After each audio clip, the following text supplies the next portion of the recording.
In a small village called Kpatinga, surrounded by dusty paths and tall shade trees, lived a young boy named Alidu. He was about 12 years old, cheerful, and hardworking. His family was poor, but they lived peacefully in their small mud house with a grass-thatched roof. One morning, Alidu's father returned from the market in Yendi with a surprise: a young white goat. Its fur was clean and soft, and its tiny beard danced in the breeze. Alidu jumped with joy. He named the goat Kpando.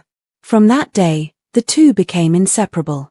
Every dawn, before the sun rose, Alidu would lead Kpando to the fields.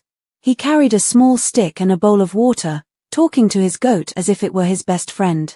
"Kpando, one day you'll grow big, and I'll take you to the festival," he would say. The goat would bleat in response, as though it understood every word.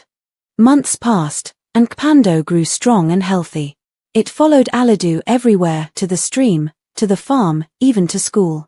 The villagers often laughed when they saw the boy and his goat walking side by side.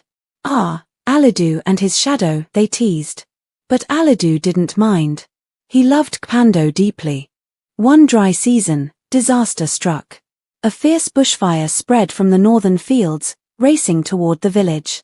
Everyone shouted and ran with buckets of water to stop the flames. In the chaos, Alidu realized Kpando was missing. Without thinking twice, he dashed toward the smoke, calling out, "Kpando, Kpando."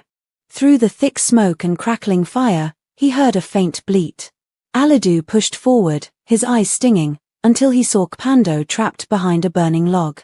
Summoning all his courage, he kicked the log aside and lifted the trembling goat into his arms. Together, they ran back toward safety as villagers poured sand on the spreading fire. When it was over, Alidu's father scolded him for risking his life, but there were tears of pride in his eyes. The villagers gathered around, praising Alidu's bravery. From that day, everyone in Kpatinga respected the bond between the boy and his goat. Years later, when Alidu became a farmer, Kpando was old and weak. But every morning, the goat still followed him to the edge of the farm and lay under the same shade tree while Alidu worked. And even long after Kpando was gone, the villagers still told their children the story of Alidu and his faithful goat, a story of love, loyalty, and courage that lived on in their hearts.